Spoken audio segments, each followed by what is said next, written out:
Hey, y'all, we about to start the show.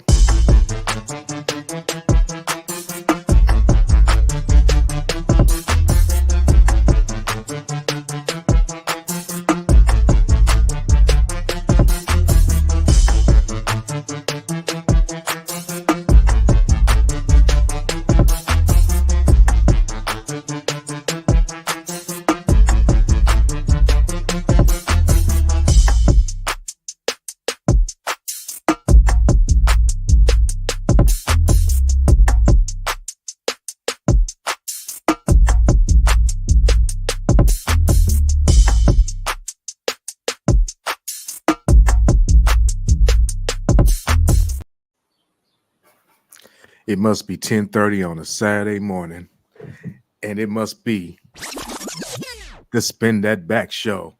Yes, y'all. And check this out. You know what this is about? This is about hip hop, and we celebrate the hip hop from 1979 to 1999, what we call the prehistoric to the golden age. The recorded era. That's the era of recorded music in hip Yes, hop. sir. In hip hop. And today, we're going to be talking about the impact of the Bay Area in hip hop. Now, we always, when you think about West Coast hip hop, usually you think about LA, Compton, Inglewood, Watts, Long Beach, you know, pretty much the LA area. But you know what? We can't sleep on the Bay. The Bay Area played a very vital part of hip hop when it comes to this West Coast. Can we get a spin that back? Oh yeah, can we? All right, there it is. That's like saying amen around here. What's going on, Wow. fellas? Fellas, how y'all feeling? Doing all right. Doing all right. And you know what? We got Mr. Nice Guy as always, and we got Mr. Floyd X. Some of the time he come through, but he's here today. And you know what? He actually stay out there in Northern Cali, That's in the right. Sacramento in the area. house. Sac Yeah. Town. Yep. So we all, you know, as far as we concerned on the south edge of California, we consider all that the Bay. If you Northern California, you the Bay Area. That's how I feel. That's how we feel about it. You know what I'm saying? Sacramento, Oakland, Vallejo, all that stuff is the Bay. We might be wrong, but that's what we consider. It's touchy. It's touchy up here. It's touchy. You got some people from Bay. Some people from Sacramento be like, we don't want to be a part of the Bay. We our own sound, our own area. And you got people in San Jose, like they right there, and people in San Jose be like, we ain't part of the Bay. We our own, or we are. So it's every person or every neighborhood or every group of people is unique in their perspective. That's right. That's right. Now we got to put it. we got to put a disclaimer out there. We West Coast folk. I mean, I was born in Memphis, but I mean, I was pretty much raised on the West Coast and in LA. So we can't speak as aficionados about the Bay Area, but as people from Los Angeles, we going to give the Bay Area its flowers and address what made it to us and what particularly impacted us. So if we don't cover everything, forgive us for that. But we're gonna speak about what we can speak about. Yeah. And we're gonna give up props, number one, because we love the Bay Area and we love what they do. Because in my opinion, when it came to independent hip hop, the Bay Area always had led the way. They've been doing when you talk about people in the Bay Area and we talk about independent people, the first person that comes to mind is the great Too Short. Started making tapes back in like 1982. I don't know what, early 80s. He's making his own tapes. Started making tapes for the neighborhood, dope dealers and hustlers or whatever the case is, putting their name on records, on tapes, selling it to them, and everything. He was hustling like that, and this is how he made his name. So, like I said, and then he got his own little independent thing, and at E40 and a whole lot of other people. But don't move too fast. I know we moving fast with that. I'm just saying, but the beginning, to me, the beginning of hip hop, of the underground hip hop scene, the underground, independent scene of hip hop in the Bay Area, in my opinion, from what I know, from what I heard, was Too Short. Let's give him credit. His first studio album came out in 1983. Don't Stop Rapping. Yeah, and that was independent too, right? On 75 Girls, was that I, the label? I don't know. I couldn't answer that. I just know that it was 1983. Don't Stop Rapping. Where was you at in 83, El Pooh? I was 10 years old, and when I heard some Too Short, I was like, "This man cussing." It was like Yeah. he was like one of the first rappers I actually heard cussing for real, for real. Excuse me for a second. Yeah, Yeah. I wanted to look up. There's actually the first Bay Area rapper. I apologize for not having it. The first actual record. Man, I was just playing it earlier, and I'm sorry, the device that I looked it up on the internet is not working right. So I wanted to give shout out to that rapper, because that record, that was like their rapper's delight. Which one you talking about? It was I want to say it was like I think the dude's name was like Magic Mike or something like that. I forget what the name of the song was, but I tried to look it up. I apologize for not having it together. Again, this other device that had that information, it's not connecting, so I lost all of that. But I just wanted to give shout outs to that. That was the first record, you know. So you talking about Too Short? Too Short was Grinder. He was doing the stuff, selling tapes out of this and whatever. But I'm just talking about as like a first record. I think that record came out in '82, the one that I'm talking about.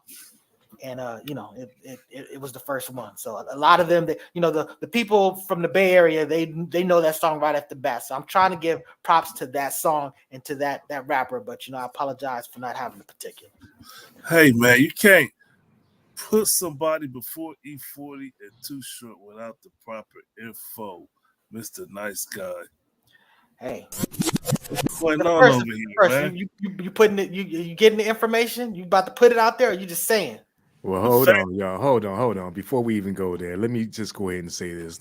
Before we even get into the hip hop part of the Bay Area, let's talk about other important artists that actually came before them. Start with it's probably a whole lot of other people. I'm Motorcycle gonna leave a Mike. whole lot of people. That's who it is. Motorcycle Mike and the Rat Trap band, Super Rat. Okay, That's the yeah, first but song, you know what? But I 1981. I don't remember that from I didn't hear that out here in LA. I don't remember knowing anything about that song. But hey, but if it's out there in the Bay, it was doing this thing. Hey, much respect to it. But the Bay Area has a rich history of music. Let's start off with like one of the biggest artists of all time, Sly Stone.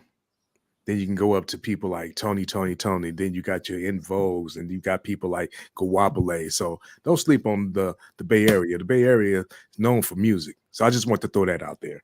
But the first person I know from the Bay Area, he's actually originally from LA and then moved to the Bay when he was very young. That was Too Short.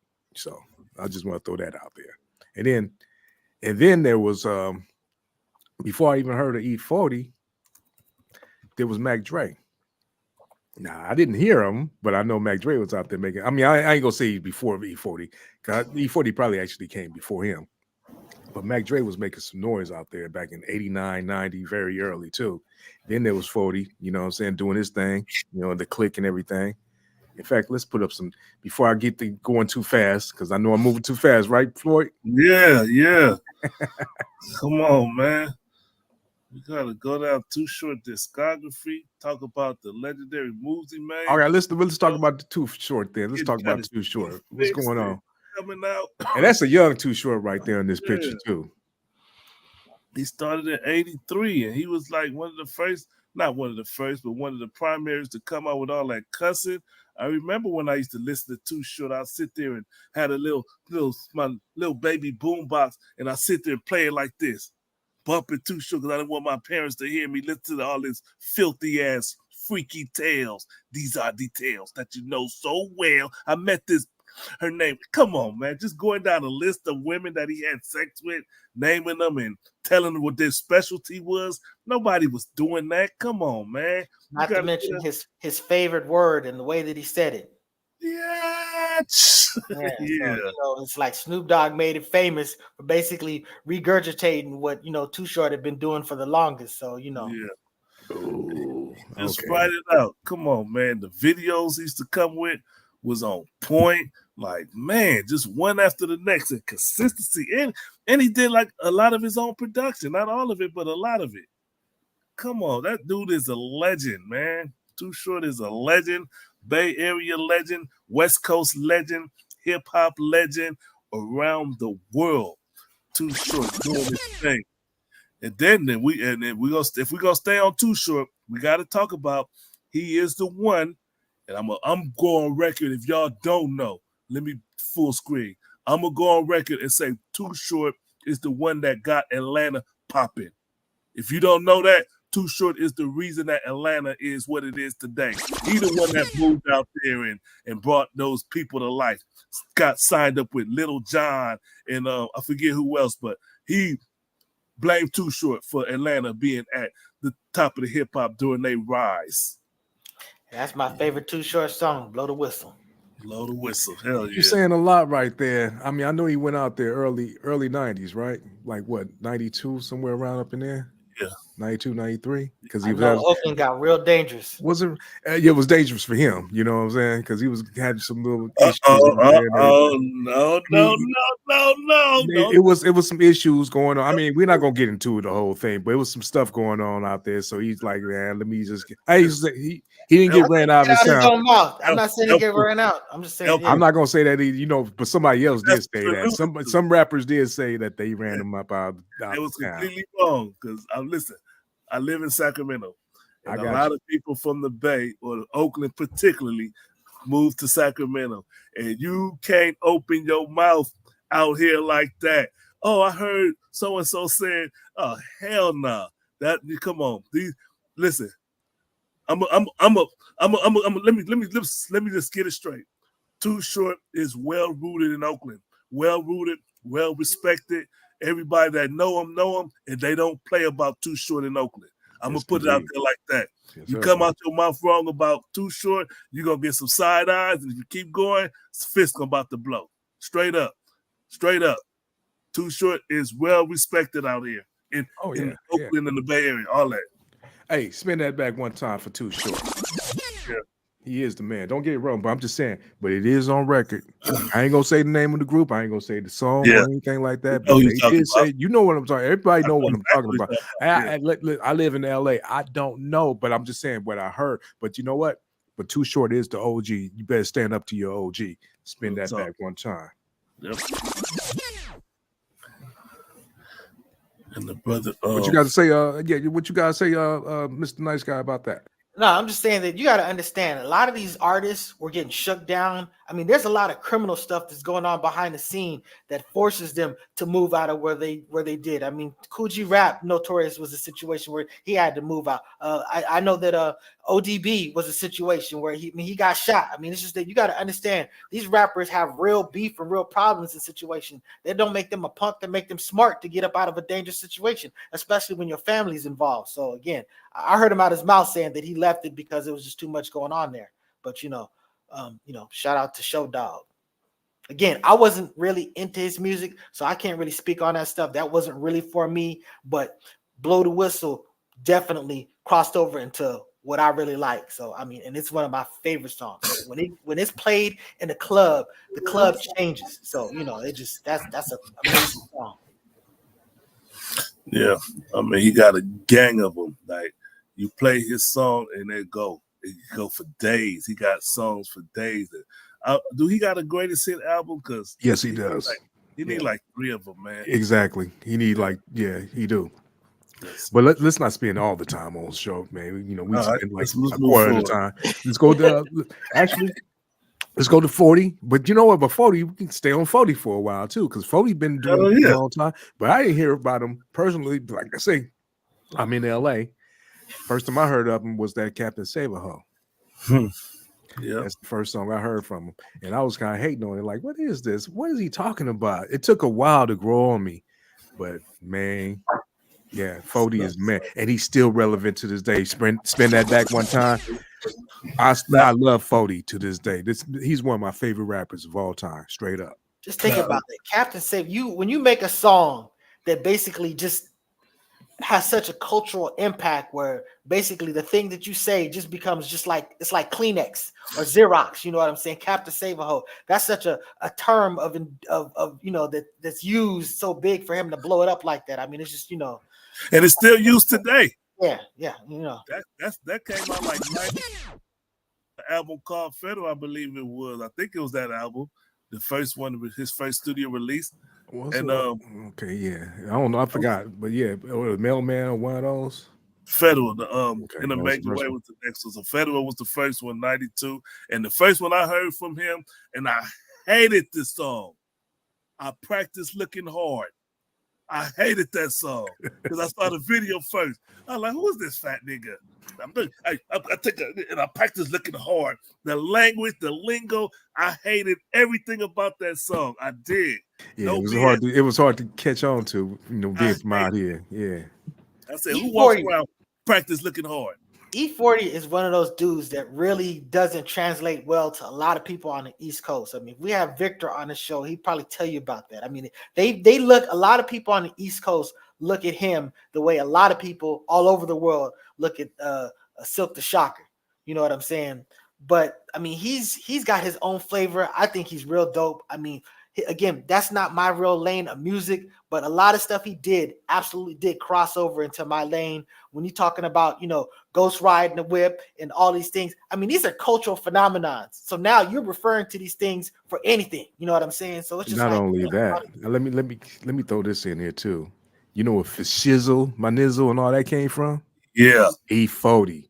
Hell yeah. In that back. A whole lot of that stuff. Like you said, a whole lot of other stuff. Man, a whole lot of rappers done ripped off E40's lingo. And E40 just makes this stuff up. I remember E40 was telling a story. He was looking at all these rappers and they showing off their fancy stuff. So he went out there, got on the grind, and he was like, I really have money. When I get around the rappers, they was like, it was just for show. They didn't really have the money. But he really had the money because he was independent. He would he'd go into the liquor store and ask them to sell his tapes, and he'd re-up them, give them consignment. Go in there, and he was getting all the money. He print up the tapes and sell the tapes himself, and then he was doing it big. He was rich before a lot of these rappers. He was Jay-Z before Jay-Z. And he got an actual distribution deal before a whole lot of artists did too. Yeah. He laid the blueprint for E40. Spin that back. Wait, you said who laid the blueprint Master for P? I mean, excuse me, Master P. That's what I meant, Master P. Master P. E40 laid the blueprint for Master P. Gotcha. You know what I'm saying? Because like I say, the Bay Area, they was hustlers. They was about that independent. Now, to be still consistent to this day and to go on, he's able to evolve. Like maybe West Coast people don't like him or dig his music, but his niche, his audience is still there. What do you mean, East Coast people? Yeah, East Coast. East Coast may not dig his music, but the West Coast, he's still relevant, still there. He got when Kendrick Lamar came out, talking about how E40, he mentioned E40, I forget what song, but the Good Kid, Mad City album. And he was still relevant. Like E40 did it in a major way. Yeah. No pun intended. I always thought he was a prop from The Wire, but but still. He was Oh wow. Yeah. But still, but nah, you're right. This dude stayed relevant. I mean, I always love that when people from our era and before were still like dropping stuff like that was blowing up. So I mean, I just immense respect for this dude. It's again not necessarily my lane, but I salute you. When you say your lane, what do you mean? What I mean is you got to understand, I'm a West Coast underground music type person. So, we had a lot of boom bap, a lot of grimy, a lot of samples and stuff like that. A lot of Bay Area music, or maybe even a lot of West Coast music, a lot of South music. They're playing like keyboard and stuff like that. And it's a completely different vibe. And it's not something that really drives me. But again, a song will cross over into something that I can really appreciate and like. So that's what I'm saying. There's dudes that are rap, and I think they're a good rapper, but I don't think their song doesn't resonate with me. You know what I'm saying? It doesn't. There was a time where I used to think good music and bad music, and now I'm more mature to understand. No, there's music that resonates with me and music that doesn't resonate with me. I'm not the template of good and bad. You know what I'm saying? So that's what it is. They're gonna my boy Pody right there. I just wanted to throw it out there one time. And while you just mentioned that thing about we had keyboards and stuff like that, it's one other thing we're gonna have to do one day. We're gonna have to mention the producers that came out the Bay Area too. You know what I'm saying? You got Ed Banks and you got EA Ski. You got a lot of them out there that's still make Rick Rock. Hey, these are legends. Hey, and not only that, I mean, I'll bring it up a little bit later, but I'm gonna throw it out since you put out there turntablism. You need to talk about the incredible Scratch Pickles.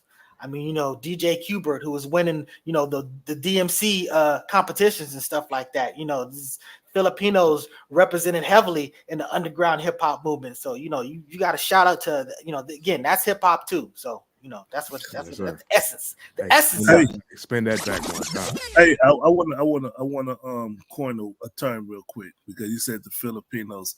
Hey, if I was a Filipino music artist, all my Filipino brothers, y'all should from henceforth call yourself Filipinos. Okay, word up. Hey, but let's move on. You heard it here first. We can't leave this man out of here. Say what you want. Hammer. The man's a legend. He was out, what, 86, 87? At least 87. Yeah, the album, at least Get It Started, that stuff was 87. And, one thing that hit me immediately about MC Hammer, I wasn't a big fan of his music, but I mean, I immediately looked at this and I thought, wow, this dude is very he's dancing and getting it, but in a very masculine way. He's a master masculine dancer and was just dope. You know what I'm saying? So it's just like, even though again, I wasn't really feeling the music, I felt the chorus. It's like, let's get it started and stuff like that. But through the course of the song, I just was like, yeah, nah. But I mean, I always respected, that's one of the elements. You can't separate the elements. You got DJing, you got scratching, and everybody ain't gonna be the best rapper or something like that. It is what it is. But what he did, he was like the best at it. Mm-hmm. So I mean, I always got tremendous respect, and he's just a good person. You know what I'm saying? So it's just I respected that. Positive. Yeah. Bless you over there. Thank you. Yeah, MC Hammer. Listen, great artist. I used to love him from the day one when that pump it. Not before that. With that music video, he was wearing the troop outfit. I was like, this is cool. I used to like it from the job. I liked MC Hammer from day one. And then 357, oh my God. And he was putting people on. He was doing this shit, getting bigger and bigger and blew up so fast. It was amazing to watch his ride. I love MC Hammer, straight up. I watched his cartoon. I didn't watch the cartoon. I watched his kid that plays cartoon. I couldn't get into the cartoons. Yeah. I was too busy doing other things to watch the cartoons. But I'll tell you what. That man still watching Saturday morning cartoons. I give an F. I ain't mad at you, bro. But I'll tell you what. I ain't like Hammer too much at first either. You know what I'm saying? But I did respect him. You know what I'm saying? Because I knew what he was about. You know what I'm saying? He was about that money too. That man, you can't deny Hammer was the biggest artist at one point. Like, and listen, 91, somewhere around up in there. It was so him and Arsenio was symbiotic, hand in hand. It was perfect timing because Arsenio Hall always bringing MC Hammer on, and MC Hammer come on and put on a goddamn show every time. He got that audience doing this shit and bring the amps that B-Angie-B. Oh my God, boy, I used to love B-Angie-B. I want to marry her. Are y'all ready to pump it? For the hammer. Come on. I used to love B-Angie-B, man. Come on. Every time I think about B-Angie-B, I think about her calling into one of them radio shows like a year after her record came out. Yeah. She was like a secretary or something like that. She's like, yeah, well, you remember B-Angie-B? That used to be me. And it was just like in a year's time, you just be back to civilian life. Wow. So not to be disparaging, I'm just saying that, to me, having lightning in a bottle is a feat in itself. It's an accomplishment. It's a great thing to appreciate. You're not less of a person just because the lightning is over. You know what I'm saying? That's right. It's just reality. She probably just did that. It was for the moment, and it wasn't meant to be that she's gonna be a superstar. It was just, hey, this sounds good. Let's run with it. She can sing. She had a powerful voice. Yeah, she could sing. Yeah, for sure. Yeah. Next, we had, well, for me, I'm going in order of my influence of hip hop in that era. We ain't gonna get everybody. I'm just saying about what I was going to. Digital Underground had a big old impact when they came Woo! through. Say they didn't. Now this is my lane. Completely 100% my lane. You know, I love Digital Underground. I love the fact that he was pretending to be, you know, Shock G, pretending to be, you know, pretending to be How Humpty long did it Dumpty, all take you this to stuff. figure that out? Well, How hey, long you know, did it take you to figure it out? put it See, this way. but his go ahead. Wow, this is a great question, El Poo.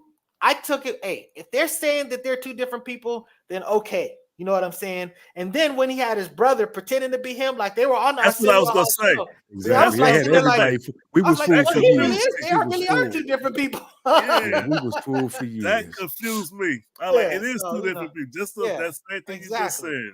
Yeah, Yep. because it was But all in the he was same doing game. he was doing the George Clinton thing. You know what I'm saying? Yeah. The Dr. Funkenstein, Sir Knowles, and all that old stuff. That's crazy. It was I dumb. never heard of Dr. Funkenstein. No, Oh, I heard of Dr. Funkenstein. oh, but not hold Straight on. Let's spin this way back to this man. What are you talking about for real? Oh man, come on. Nose. George Clinton, bro. Let me just say George Clinton, man. All right. Okay. All right, All there right. you go. Yeah. Let me spin that And- back one time. And 'cause that's this what they man right really here, we dove gotta go into. back They on really track. dove into that whole funk dynamic. The fact that they Mhm. had their sort of like trademark snare that was like I don't know how you describe it, but I mean it was a particular snare that you know that Shock G was using in most of his production. It was And that I mean, snare that comes from I think theme from the Black Hole. Not theme from the Black Hole, the other one, I can't think of the Big Bang Theory, I think it is. wow, really dope, Yeah. dope. But yeah, but I mean they were dope. I mean, you know, just flavor of personality, dope of music, and that dude was like a really great piano player. You know what I'm saying? So you know, it Yeah. was dope. And it gave us Tupac, you know, one of the greatest rappers of all time. So you know, Now that what was their first song? Was that the one? The one with do what you Tupac? like. Do what you Mhm. like. Okay, do what you like, and then the The Humpty one with Dance. Tupac. Which one was that one? No, that was that was afterwards. After Yeah. you're talking That about that same was song. That yeah same that song. see, That was same, for the same, same soundtrack. song was on the Same song, soundtrack alright. of that Yeah. the Nothing to was it lose. yeah I the think Chevy Chase no, movie. no, No, what that's was what the it is. name No, of it? that was it. No, it Was wasn't nothing to lose. It was something else, I think. it was the Chevy It Chase was a movie. movie. It was a soundtrack, right? Yeah, it was that weird movie. I forgot the Yeah. name of that damn movie. I But think the that thing is was, what I think that's what it was called. when Digital Underground first came out, I thought they was just gonna be a fluke. Like, oh, I ain't paying no attention. That Do What You Like sounded good, and then the Humpty Dance was cool. Or was it then when Nothing they But came, Trouble? Nothing but trouble. That was Yeah. the movie. When they Yeah. came with that same song, I was like, "Oh shit, they are a real artist. They're real artists." And then the Sex Packet, when that I was like, "Oh," that's when I started taking them serious. Cause I used to love that Sex Packet song. It was slow and the rapping and the storytelling. I used to love that shit. So you know, they showed and proved that they withstood the test of time. And then shout out to Money B. I know he wanted to kick my ass one day. I went to a Scarface concert here in Sacramento, and Money B. And it's not to minimize that he was selling Scarface shirts. I think that's his thing, because he was at the concert selling shirts, and I had my little drink. He's like, "Hey man, get your drink away from my shirts." I'm like, "My bad, my bad." I walked away and said, "My bad, little man." No, Hey, no that's disrespect what you to get to Money say. B. No, he disrespected you. That's basically I got you. Yeah, but Yeah, Sex Package was a cool little song. You know, it had that Love to Love You Baby. That was that beat they had used. Yeah, that was smooth as love to hell. love you, but yep, You that spin was that it. back, man. That shit was hard as hell, man. Yeah, but they was top notch if you really listen to it. I think Shock G was doing a whole lot of that production. That man knew what the hell he was. And he was the piano man too. He played the piano like Yeah, he was like 3 different personas on that whole thing, but you know, yeah. And how dare you say that? I knew from the very beginning, those first 2 songs, that those dudes were legit and here to stay. You know, Really, with the Do What You Like. Do What You Like is an amazing song. I mean, it's hip hop. It's again fully in my lane. You know what I'm saying? It wasn't just an all right song. It's a great song. It's a song that I would put in rotation. And the Humpty Dance took over the world. You know what I'm The saying? beat, I used to like the beat from the Humpty Dance. No, Yeah, that was I a used to dope like song. that. It Yeah, was a dope song. I mean, that you was know, the- then him the- talking about the biting and stuff like that. and the Jay said, video and with them dancing, doing it and everything. They had people actually doing that crazy dance. hey, Yep, you know, yep. Man, yeah. come on, man. That was Now, I don't know if y'all said it yet, but RP to Shock G, because I mean, I think I hate that he went out like that. He was still young to me, though. I yeah, mean, spin that back. from what I I understand, mean, it was R.I.P. to drugs. Tupac if you're gonna go there, but Well, yeah, we not the Tupac yet, man. God damn, this man Yeah, keep throwing Tupac, this man. yeah. Now I Come gotta on, throw man. Tupac picture up here just because he keep mentioning him. Yeah, Come that's on. Pac, man. You know, we all know that. Down with the Tupac. underground, gets around. You know what I'm saying? We all Oh yeah, but understand by the all that. time you got to that song, yeah, you already knew they were super legit by then because the beat was tight and everything. And then when you heard Pac come out with like "I Get Around," and you know Shock G produced that too, right? So he was like, That's "Man, one of these my dudes are favorite just crazy." songs. That's one of my favorite songs of all time. Yeah, exactly. Listen to the production on that. It's mixed perfectly. It's just beautiful. You know. Anyway, but yeah. So So Digital are we Underground. on Tupac or we still on Digital Underground? Oh no, we off of digital. We finna go away from Digital Underground, but I'm gonna have to go here, dog. To It's Return Sway of and the Tech. Crazy One. But no, go ahead. I want to throw Sway and Tech in right about here because this is around the time that I really discovered them in the Wake Up Show. It had to be about 93 for me. And that's their impact. And That's I'm gonna you. tell you, and Go ahead. around 94 or around either 93, 94, I heard a whole lot. I heard so much stuff for the first time on they show. I remember the first time I heard Flavor in Your Ear, just heard that beat. I'm like, what the hell is this? Let me ask you this, El Pooh. Did the Wake Up Show start out in the Bay or did it start out in LA? In the Come bed. on, bro. They started Yeah. in the Bay, man. Yeah. Spin that back, man. Come Okay, on. okay. Yeah, And that's why they on here, bro. That's why we talking about them. That their influence on hip hop with just it's like they were a group that had maybe modern whatever, you know, but the bottom line as a platform, you know what I'm saying, as a medium for hip hop.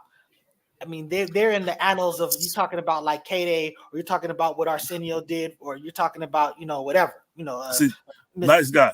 Go ahead. When you talking about the underground, to me that was the essence. The Wake Up Show. When I got out the military and came back to LA, and I start. That's why I wasn't sure if they started in the Bay or LA, but I heard them in LA, and I was like, "This." They is was the shit. syndicated. They was all over. You know what I'm Okay. saying? Yeah. Well, it was syndicated. that was the one show that was like that reminded me of the K-Day days when Easy E them came out, when you used to record the radio. I was recording the Wake Up Show and I play that while I'm rolling. I got videotapes.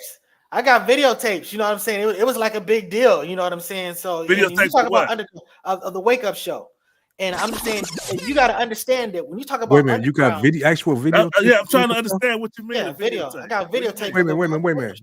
Do you got the one with when Cool G Rap was on there? Well, I bet you know what? I'll hit up brick walls. I got it from him. He probably got all of that stuff. You know, he's so got nice guy. You're telling me that they was recording the live studio sessions or the airing the show sessions. I didn't know that. Were. I never knew that. That's crazy.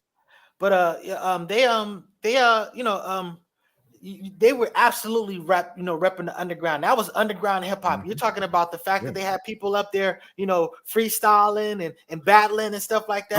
All the names, barbershop MCs. I know they talk about all of that stuff. Yeah, no. So I mean, Chino XL. This was exactly the underground, and that was if you got to do a Wake Up Show intro, you was like a real rapper. You know, they got known, but see, they got known because first of all, I think King Tech was the DJ, wasn't he? Yes, he was the DJ, and Sway was the rapper. You know what I'm saying? But see, they was actually DJs on the radio station. But here's the thing I'm saying, though, they broke records, bro. They broke records.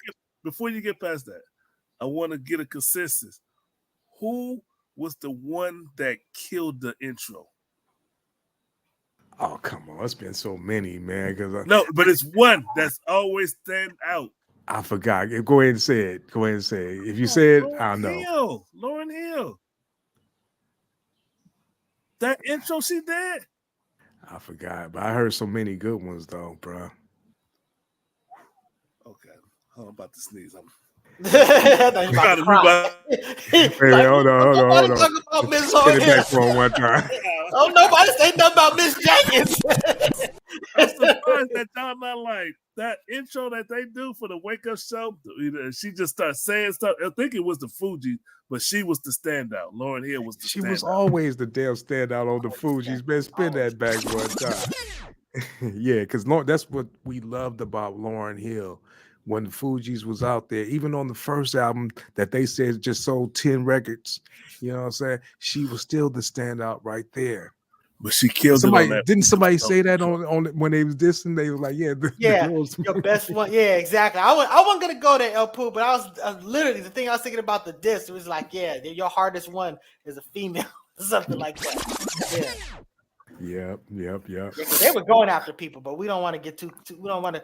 We can do veer a off. show at a later point. But yeah, back to the Ye area. Okay, yeah, let's get back to the Ye area. Let me just say something. Let me get back into your lane, Mr. Nice Guy. Souls of Mischief. There's a whole lot of them. But when that 93 to Infinity dropped, that changed everything for me. It was like, yo, listen to that beat. Look at these cats. And Victor loved that song. He said that he played that song that reminds him of his college, and he's just saying that song was hitting on the East Coast. So that was one of those those major things. And you talk about the Souls of Mischief. They were part of the Hieroglyphics. So this is the bigger group.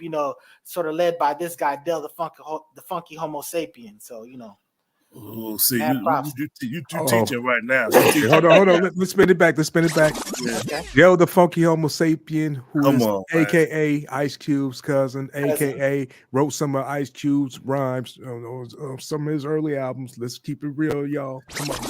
Come on, man. Talk about Mr. Dabalina, Mr. Bob Dabalina. Yeah, it was dope. But Glory, holla stupid. Yeah, exactly. Yeah. I'm telling you, man, hip hop was so diverse and crazy. Just like, that the whole vibe of that song, that was like, what I'm saying? Man, that reminds me like Arrested Development. It's just different type of stuff. It was funkadelic on steroids. That's what it was. Yeah. But that was his crew. Hieroglyphics. So yeah. Okay, let me what is that? What's Aplos? I'm trying to read it. Sorry about that. Aplos. Oh, those are the members of A plus. Yes, A+, Casual, Del, Domino, Opio, Pep Love, Festo, and I want to say Tajai. I apologize. Tajai. Yeah, there we go. So I apologize. So they had the Hieroglyphics and Del the Homo sapien. Who else? He was the leader. Well, he was the leader. But no, we just all those names that we just said that we were reading. Those were the members of it. So the Souls of Mischief was part of that. The Souls of Mischief were some of those names were the members that make up the Soul of Mischief. But the hip hop collective, as they referred to it, was the Hieroglyphics. Cause see, I trip off that song, the song 93 till Infinity. Like I only used to hear it if I'm not mistaken. I only used to hear it on the Wake Up Show, and then it was like an elusive song that I only could get from there. And like years later, like how so many people was like that song meant so much. I remember the video. I did see the video. It was a big song. I felt like it was being played in a lot of it crossed over. But was it on like regular radio? It was, because this is around the time of the Good Life. If we have Born Alive here, he could talk about it, where really they took hip hop to a different level, where people weren't just doing the regular standard flows. Now they're doing all these sort of like chops and flows and all this other stuff. And the Hieroglyphics basically came out of that same type of, that movement, so to speak. Okay. So, this is around that time, Yeah, I didn't get back to LA till like 91, 92. So it's probably was around that time though. This is around that time. Good Life and all that stuff. That was probably well after that, Yeah, after 92. I had to say it had to be before, because it was before the Hieroglyphics. But I'm just trying to think about the place at the time, because I try to think about what was going on in my life during that time. Yeah, I'm terrible with the concept of time, so I'm gonna mess up every time on that. I apologize. That's not my strength. It's all good. But that's cool. Like Hieroglyphics. So then we got other people though. We gotta mention this man right here. Honorable mention, but he did start his record career out here in the Bay. He worked the Bay Area. Yes, he did. I remember I had a job, and I got a door-to-door sales job in LA, and there was a dude from the Bay Area. He was telling me about Master P. I'm like, you knew him? You heard of him before? He's like, yeah, he was in Oakland. I was like, no, he's not. He's from New Orleans. We had a full-on argument because I knew him from New Orleans. Like, no, he was in the Bay Area. That's when he first came out. Yeah, man. See, everybody don't know that. Yeah, everybody didn't know that, So that's what we tell. And I'm gonna tell you, say it like this: he must have got his hustle. Some of that hustle he got from out that way, because, like I say, the Bay Area is known for hustling. and he was already a hustler anyway. And Yeah. I'm gonna tell you like this: he was the best hustler that the record industry ever seen. That's Yep. what Real talk. Real talk. Real talk. Salute to that brother. The Bay Area do that shit, bro. They was out there, out the trunk, selling it and showing independence look like real independence. And we Well, a couple of more cats up here. and we forgive him for Silk the Shocker. See, I don't listen. Hey, don't be wasting none of this show trying to defend that dude. Let's talk about some other people. We're gonna talk about you now, but you said you brought it up. I'm a fan of Silk the Shocker. I like Silk the Shocker. I don't know why people hate him, but that offbeat rapping, I used to love that shit. I'm just gonna say that. And honestly, I don't personally. He doesn't offend me like he does everybody. Yeah. I just bring him up because for some reason he's like the poster boy for being a terrible rapper. And me personally, in people's eyes, I don't. He's not that guy to me. Yeah. I mean, he's not necessarily. He's not mystical, but you know, who in my mind is dope. You know what I'm saying? Still, but right, my brother, check this out. Can we get back to the Bay Area, bro? That's what I'm saying. He's a part of it. Okay. Oh yeah. Okay, yeah, because that's his brother, right? Yeah, all right. Well, exactly. Anyway, check it out. Drew Down, Pimp of the Year. Yeah. Come on, man. Yeah. I used to love that song. It was a lot of pimp stuff coming out of Oakland, man. Yeah, a lot of pimp vibes. Man, come on now. I used to love that song. And that's Oakland. That's that Oakland style, man. Yeah. You know, that's what he was about. Pimp of the Year. Yeah. And I used to love that shit. Somebody said they was clowning a song, and I think it was this song. I ain't gonna say who was saying what about what, because I don't know what they was talking about, but it sounded like they was clowning this song right here because and Banks made it, of course, made the beat and everything. Who? Wait, what you said? Pimp of the Year. They was somebody clowning. Who was clowning it? Some rapper was clowning. They when they was making the song, the record, and then they saw it was blowing up. They was like, "Oh, for real?" What? Oh, okay. It was kind of laughing at it when you made it. So that's even I was kind of when I first. I'm gonna be honest with you. When I first heard that record, I laughed too. It was like, "What the fuck? Well, how they playing this shit on the radio? What the fuck is this?" Yeah. I thought it was. So it was a back. I thought it was a joke. I thought it was a real joke. Okay. They took it as a joke, but it blew up. Yeah. Spin that back one time for sometimes jokes blow up like that. I remember I was telling you about the who do you think you are, Mr. Big Stuff type situation. You know, sometimes it plays out like that. But back to the Bay Area folk. Yeah. Yes, sir. Then you got this cat right here. Oh man. Now listen, Spice One, I bought all his first 4 albums. I bought them religiously. And look, here's a story, a Spice One story. I had a sister-in-law whose cousin was Spice One's cousin. And I drove back and forth. He was telling me about Spice One. I drove with his brother from New Orleans to LA. And he was going through, because this man had CDs. He looked like, you got all this Spice One? You're a Spice One fan? Like, hell yeah. He was like, that's my cousin. I'm like, really? And it was true because there was like, he had the tattoos, the family tattoo. That's some Spice One shit. But it was a trip that I was in the car with his cousin, and I'm a big ass Spice One fan. That, oh my God, when him and MCA come together and do a song, it was the best shit. That 187 album, come on, Spice One was the shit to me. I still listen to Spice One today.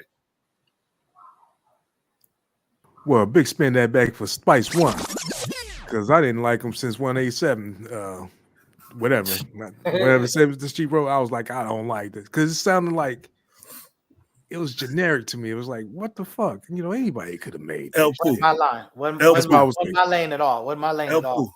El Pooh, you did not like The Murder Show? At first? The Murder Show. I don't even know that song. MC8 and Spice One. Oh, I don't even know that, bro. Damn, 8, what we gonna do now? I mean, but no. But I like him though. I mean, you know what? As a person, you know what I'm saying? I love the dude, you know what I'm saying? But his music I can't get into, but just listening to him and everything, interviews and stuff. I mean, some of it is cool. Yeah, actually, he got some in my neighborhood and stuff like that. He got some bangers. Don't get it wrong. You know what I'm saying? But 187 that she wrote, I didn't like that. I didn't like the story. It just sounded like something I heard before. It seemed like. What about the one with him and Boss? Oh yeah, it was on Boss album. Yeah, I like that. Yeah, that was good. But yeah, Spice One, you said it wasn't your lane though, huh, Mr. Nice Guy? That wasn't my lane. I ain't even mad at you, bro. But I salute to everybody that has success, and if you resonate with people, you must be doing something right. So That's right. there's room for all of us to eat. You know what I'm saying? Get your plate. That's real talk. And then who was this cat right here? Here. Saphir. Now you talking about coming back to the underground. This is he's not just the dude that got shot in a what was that? What was the East Coast? What was the East Side movie? What was that? Minister Society. Oh. Yeah, he wasn't one. Oh yeah. But he was like a real underground dope rapper. So shout out to that dude. But again, that was my lane. You know what I'm saying? So, I remember he had a song with him. I want to say it was Razkaz, and it might have even been. I know it was the concept. It was like the three. Damn, I forgot it. Was it Exhibit? It wasn't Exhibit because they were talking about the Golden State Warriors or something. Golden like State that. Warriors. It was him, Razkaz, and I forget, but Saphir, that was. I want to say it was the dude Ahmad or something like that, but no, I don't know. Ahmad. It was something like that. It was like Ahmad skill. Exhibit. I don't think it was Exhibit. I thought it was Exhibit. Maybe it was. You talking about that? What they call it? The California, the Golden State Warriors. Yeah. Yeah, that was Exhibit. Okay. Exhibit was part of that. I just remember they had a song with Ahmad, and I thought, wow, that was strange, to put that dude in there, but he kind of did it. I hate that they didn't come out with an album. I hate that. They should have had a whole album with that shit, dude. That shit was hitting. But Ahmad, you didn't like Ahmad? Oh, I kind of had a personal deal with him because Brick Walls did this real dope song with him, and he didn't put it on his album. But then I was like, wait a second. So you put this crap on your album, but you know what I'm saying? It's like that Jason's Lyric song is a solid song, but that's not my lane. You know what I'm saying? But he did a song called Mr. Tuffy that Brick Walls produced. This song was about as good as any song you ever hear. And he was going after people. And I thought I felt like as an artist, there's no way that I would let them tell me that I couldn't put this on my album. That's how good it was. So it was like really politicking that, and I remember he didn't like Ultramagnetic, and I was like, come on. Wow. But God bless that dude. You know what I'm saying? Plus, he put food in Brick Wall's pocket, so salute. You know what's crazy? I had forgot that Saphir came from up north. It's been so long. I ain't heard from him in so long. Since those days, that was back in the mid '90s. That was the 90s. That was the prime underground West Coast underground era. So hey, in fact, spin that back one time and let us put this up here and let y'all know what y'all looking at. This is hip hop from 79 to 99. So this is about at the edge of the good era. Yeah, the era that we like to talk about. The era that we're not going to disparage the era after that. Yeah, the good old days to me. I want to think like that. Yeah, but But we're talking about Bay Area hip hop and its influence. So, with that being said, we can't forget about this one too. Yes, he started in the Bay Area. Tupac. Well, actually, he started on the East Coast. Yeah, he started on the East Coast. Musically, that's where he cut his releasing records. He was on in the Bay Area. Wait, y'all got me confused. He released it on where? The West Coast. He was born in New York. He started rapping. He came up in Baltimore. In New York. But he was rapping. But he started releasing records on the West Coast in the Bay Area. Okay. So he basically came out of there. Yeah, that's not where he started, but that's where he came out of. His name was MC New York. Literally, yes. Yeah. So I know. Then he went to Baltimore, and then and then ultimately found his way to Oakland. So you're talking about the dude went from hood to hood to. I may talk about him being a civilian and maybe overplaying the thug card, but he definitely went to some tough places that he came out of. Let's talk about the greatness. Let's talk about the greatness of this dude. I mean, again, I think everything already has been said, but we're just going to reiterate and focus in on his music part because everybody knows his impact on the hip hop world and the hip hop culture, and he is a legend and much respect due to Tupac for what he does, man, and what he's done in his short life, 25 years old. Short life, his impact was so deep. Yeah, and his career in music was really short too. You Yeah. know, you only heard Tupac on records for about 5 years. You know, with him actually recording records. With him still being alive. You know what I'm Yeah. saying? Recording his own stuff. He might have did some background shit for, you know, Digital Underground. You know what I'm saying? Maybe in '90, something like that. But I think he released his first album in '91, right? Apocalypse Now, 91. or You can't rely Nah, on that wasn't his first one. That was his Apocalypse Now was the first one. You I don't might know. be Let right. me I let think me you're actually right. check. Let me actually check to be sure. If it Go, wasn't Apocalypse Now, it was read the strictly from. Bible. I think it was strictly. No, I ain't going to the Bible. you talking about the See, I ain't Wikipedia. going to your Bible. Yeah, exactly. Read your Bible, man. Nah, I but can't mess with your Bible, bro. suffice it to I say just go to my. that brother, I mean, you're talking about someone who who I mean, I didn't see that in him. I thought he was dope. Like when same song, that was like my first exposure to Tupac, and I thought he did a solid job in that. I didn't foresee the guy that he would become because I mean he took it to great places. Like I know that you like Brenda's Got a Baby. To me, it sounded like a demo. I still don't like it. I think it sounds like a bad song. And But Apocalypse Now was his first one. yeah, 91. 91. Now, I didn't like that album. I didn't listen to it. I was like, that's trash. For me. yeah, But I then You just threw it away, huh? I just said I that's did. trash. I didn't even buy it. I didn't want to hear it. I was like, he ain't saying nothing. That because I think the Brenda Got a Baby, it was a conscious song, wasn't interested. And then I remember the trap song, it sounded Crap. Yeah. like crap. The trap sounded like crap, I guess you would say. No Oh, disrespect to Tupac. No disrespect. I'm just trying to get a joke in there. How But about if when my homies call? That was a I dope hated song for me. That was dope. I thought it was dope the That was second the I heard dopest it. song on there. Yeah, it was that's dope. not for that one. Yep. I thought that was off the Strictly. And he had a video for that, right? Yep. Yeah, no, Rewriting that was a song. That a was a little good song. convert everything. Yeah. Now And look, I might y'all brothers and sisters. Yeah, Yep. no, that was a good ass song. That was when I first like really thought, okay, he's really growing in his craft. Because look, we all start off as wherever we start off from. I don't care, even if you Nas. I mean, Roxanne Shante said when she first had Nas, she told him to go back in the lab, and then he became Nas. You know what I'm saying? So it's all right where you. I understand you start where you start. It's a matter where you end up, and that was where I started to really see him getting to where he was getting. If my homie Scar was the first song I really liked by Tupac, you know what I'm saying? That's Same my here. like, Same yeah. here. Same here. Like, yeah, this dude, yeah. Yeah. So yeah.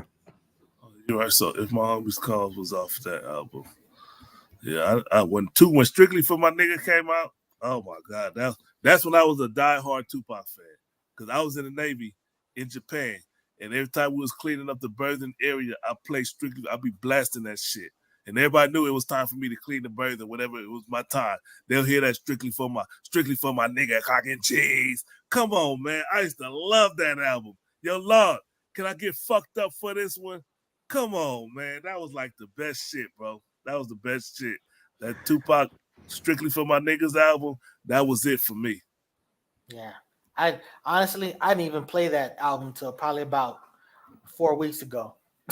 That's crazy. I Get Around was the best one on there to me. I love that crazy. song. I love that song. Love that song.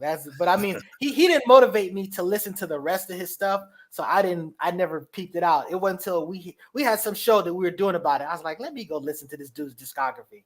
And I was like, he has some solid stuff on here. You know what I'm saying? But he wasn't really in my lane, even though musically it wasn't like a violation of it, but it's still, he wasn't someone on that was really on my radar. Like just, I was more underground than that, Okay. Well, that album was a killer to me, and that's when I became a true diehard Tupac fan.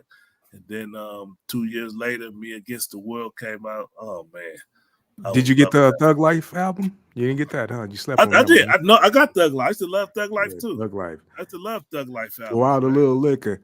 Post some yeah. liquor. Man, boy, I love that one, right? That video, I love that, man. That was he had some stuff, man. Cradle to the Grave was hard. I love that one too. You see, like I think we talked about it on the show before about Warren G producing a lot of Thug Life and how because he did that interview on the Drink Champs. He was telling the stories how he became a pivotal part of Tupac's production life. Like, hey man, I want you on this produce this song for me. It's It's some good stories. You want to hear the story, go to that show and watch it. But Warren G got some good stories of him and Tupac and doing that shit. But Right. That's Life was a good ass album. And you know what's crazy? Pac ain't got no stories about Warren G. But he gave him props though, you know what I'm saying? He did work with him, you know, he ain't had nothing And wrong he with him. grew every time. Like I remember when he got to Illuminati. I mean, just as an MC, I really felt like, wow, this dude, he's just doing everything as far as like flavor. You know what I'm saying? As far as like just really laying out for the tracks and stuff like that. He was always like, you know, more than competent, solid, doing whatever. But I always felt like, wow, he really laid out for that. You know what I'm saying? When he's almost doing that sort of like singing type flow for like Hail Mary and stuff like that. I mean, that to me, that really resonated with me. And it was, you know, it was sad how things played out. I just was not a big fan of his persona. I was a fan of the positive Pac. I wasn't a fan of what I viewed the negative Pac, and I just wasn't really in a good place at the time that he got shot. And I just remember when he was like through the course of hoping he would come through. That's when it really hit me like wow, he might really die. And that when he died, that was just a gut punch. You know what I'm saying? I'm gonna Because tell I you felt like he was this. real important. The impact of Tupac was you saw a whole lot of cats trying to actually take his style after he got killed. You know what I'm saying? Putting bandanas on their heads and stuff like Hey, that. let me Taking say off this. their shirt and getting the tattoos. Go ahead, bro. Go ahead. Say what Let you got me to say, say. El Poo, I felt that way at the time too. I really did. But you have to take into account the level of his impact. These was people who really loved Tupac, because I used to be like, C Murder's a fake Tupac, Crazy's a fake Tupac. I used to go down the list, fake Tupac. But guess what? The music that they did was good because they was trying to keep that Pac, his style alive. It wasn't they was just biting to get money. When C Murder was doing Tupac shit, he was really embodying it because he was truly a fan, somebody who grew up on Tupac. That's all it was. So to me, I hated it at first, but then I was like, I'm glad they did that. Because we needed more Tupac.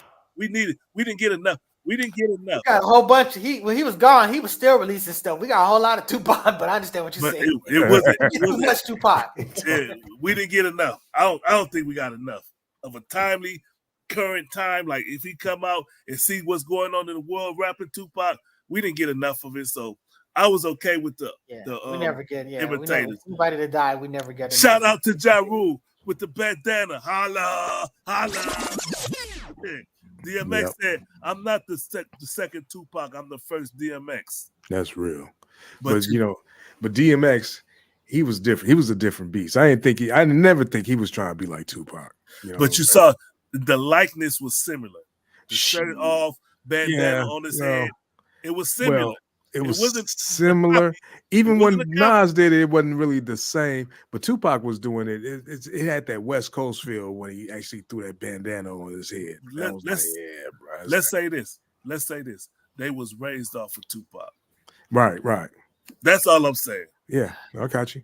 And those that still trying to do that, you know, that's still good to this day. You know what I'm saying? But I mean, it's kind of even like 50 gave his respect to Pac. Let me give it up. You say this, but you don't necessarily know what the culture is going on in a lot of these places, because it's sort of like with Jam Master Jay. Run DMC had a look, but they had a look that was how dudes was dressing. The special dudes in Hollis, Queens was dressing. Just like we had a time where there were certain gangsters that was wearing golf hats and Jerry curls and stuff like that. You knew that was that particular thing, that they were from this area and they were from this gang and this whatnot. So I'm just saying that you say that they were influenced by Tupac as far as the style, but I don't necessarily know what was going on culturally in the area that they were, because obviously not only was Tupac doing that, but Tretch was doing that, and they was like best buddies. You know what I'm saying? So I don't know who's the chicken or who's the egg. You know what I'm saying? Mm-hmm. I hear what you're saying. Shout out to those people. And one thing, it's like, look, I want to say this in the most respectful way. I have absolute love for Tupac. I said it many times. I felt like he was the James Dean of our generation. He was a dude that he could be in this lane, he could be in that lane. And I think there was so much more that he could have done and that he would have done had he survived. He was intelligent and he's a fundamentally good dude. Even though even though the Biggie stuff, he drove off the cliff, all that stuff. But I'm just saying that he was, in my mind, a civilian, like I am. But that don't mean I won't fight. It won't mean I won't do whatever. I'm just saying that there's lanes. And to me, DMX was really one of those dudes. So when you talk about Ice Cube was a civilian, but Scarface was really one of those dudes. So there's different lanes. 50 Cent, really one of those dudes. You know what I'm saying? So you know what I'm saying? It's a little bit of difference. So that's why I don't like comparing those type of guys. You know, they were elite artists, but we can't be confusing with, you know, them dudes. But respectfully, it's levels to being one of them dudes. Yeah, absolutely, absolutely. Tupac was who he was. He was ready to scrap and throw down, and you know he just got. He had heart. He had heart, and he was a writer. I don't question that at all. But you got to understand, there's a difference between initiated and part of that life, and them dudes is different. You know what I'm saying? Yeah. It's one thing to be around, you know, selling drugs, and another thing being actually selling them in gang life and being around gang life. We all been around it. You know what I'm saying? Yeah. There's a difference, but there's let's just focus on this music, man. Well, let me just say this much, actually. Yeah, let me just say this. Tupac is still revered to this day, and one thing I gotta say is he got his start in the Bay. And with that being said, we want to thank y'all for tuning in again. Okay, hold on. Go ahead. Let's give us a little bit. I brought up these cats. You talk about underground. This was the Invisible Scratch Pickles, and you talking about DJing, turntablism. This is a movement that really was spread out by the movement that they had going on in the Bay. So you're talking about, you know, where it's no rapper, it's literally just DJs, and they're just doing phenomenal and crazy things as far as not just scratching, but where how do we know them from? Well, you would know them from, like, for example, one of them, DJ Qbert, he won you know how they had those DMC competitions, the DJ competitions that the DJ Scratch won, that Jazzy Jeff, I think, won, that Cash Money won. This dude won them like 2 years in a row. And the third year, they asked him not to come back, not to compete, just to give somebody else a chance. Wow. Okay. Yeah, because he was killing. Yeah. So you know what I'm saying? And it's like I always want to give shout outs to the other aspects of the culture that are great. And they're from the Bay Area. They're from the Bay Area. So, you know, and it's the invisible with no E at the end of invisible, Scratch, and then Pickles is spelled Piklz. You know, but you know, what Google a whack ass name. Well, it meant something, so you got to take the context of it. That's whack as hell. Well, if you knew the context of it, it might have more sense to it. But, God. Hey, spin that back. That was good. That's good information, though. But I'm just telling you. So shout out to and as a DJ, that's where I started. I started as a breakdancer, rapper, DJ, and stuff like that. But I mean, you know, the DJ is the thing that I did the most. So, you know, I always try to give respect to those elite turntablists, turntablism, invisible. Where is that Dick Gregory sound effect when you need it? What it say? You talk too damn much. Oh shit! Hey, yeah, honorable mention. Hey, we didn't get to you, but Forte, shout out to too, Rapping, you know what I'm saying? Rapping Forte. The Players Club was the shit, boy. Come on. I used to love that song, man. Yes, sir. Oh, yeah, sir. But you know what? He had probably one more after that, you know, didn't really stay around too long. But Players Club is a classic for all time now. But he's still respected up here in the Bay. Oh, yeah, for sure. All across. The Loonies. Shout out to the Loonies. I still got 5 on it. It looked like they doing shows again. I know they fell out for a minute, but it looked like they back on tour now. Well, yeah, back on Digital Underground. Well, no, I'm just making sure that we at least kind of cover the people. We closing out, but we understand that, again, we can't cover everybody. Okay, but, yeah. You know, and Conscious Daughters, you know. Oh, my God, I used to love them. I used to love the Conscious Daughters. And shout out to Paris. I mean, there's a whole lot of cats out there. Man. You know. Paris is from the Bay? I didn't know that. Yeah. Yeah, you know, I know he was like Heavy Nation. I guess, you know, when you think about it, Oakland was very, you know, rah, you know what I'm saying? You talk about the Black Panthers and so, you know, they were doing their thing. So yeah. Panthers started in Oakland, right? Yep, sure did. All right, either way though, y'all. Now we finna tear it up and get it up out of here. Like I say, hey, push that like, share, subscribe. We will appreciate that. Catch us next time. Well, not next week because I'm not going to be here next week. And like I said, I always give y'all the opportunity. Unless somebody want to do it, nobody going to do it. So, no, I'm not going to be here next week. So Music produced by El Boom. And we out of here. Hey, we want to say one more thing, though. Enough respect to the Bay Area. Yay, area. You know what I'm saying? We love y'all out there. And we are out of here as soon as we can find that escape door.